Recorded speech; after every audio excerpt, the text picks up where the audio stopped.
So Ashraf, again, I'll bring in this word multidimensional.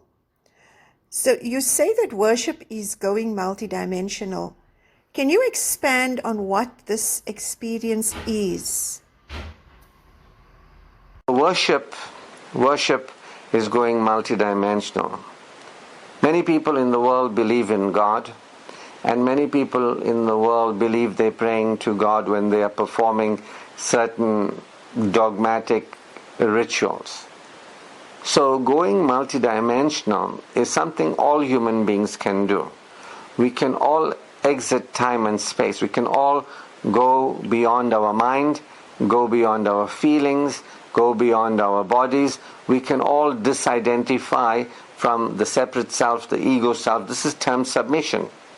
So when a person actually worships in terms of universal submission, they are connecting beyond the mind. They're not identified with the mind and their thinking. You're not your thoughts, and you're not what thinks thoughts. Your feelings and your emotional body, your behaviors and your actions. You realize you have a body, but you're not the body, and you're definitely not the actions. You have a mind, but you're not a mind, and you're not its thoughts and beliefs. You feel emotions, but you're not your emotions.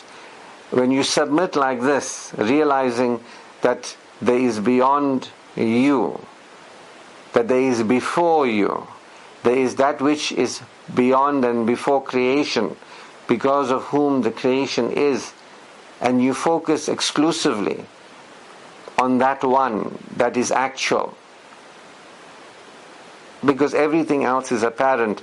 The created world and everything within the created world is apparent. And when you are in a general or specific trance, when you're in a major or minor trance, you don't know. So worship is submission of the ego self, where you become aware that you are a created being in a created world, that this is a created world, that this world came into being, you came into being, and you never always were. This is not as important as the Creator is. Only the Creator is relevant. Nobody and nothing is relevant. Nobody and nothing is significant. Nobody and nothing is special, save the one that created everybody and everything. That one power alone is relevant, alone is to be focused on and felt about.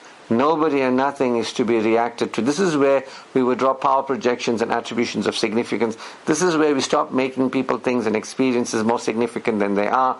We don't make them matter more than they really do. This is where we withdraw. We withdraw that trance, that focus, and we submit, we experience multidimensionally.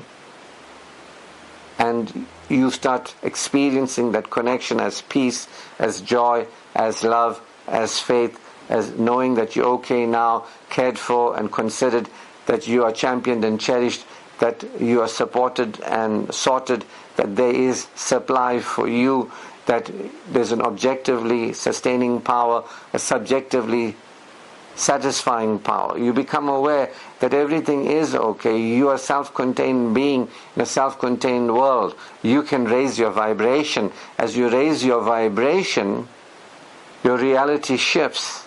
You can be appreciative and thankful, and as you do that, you get more. So that's a little bit about worship, and I touched on some of the spiritual practices like appreciation.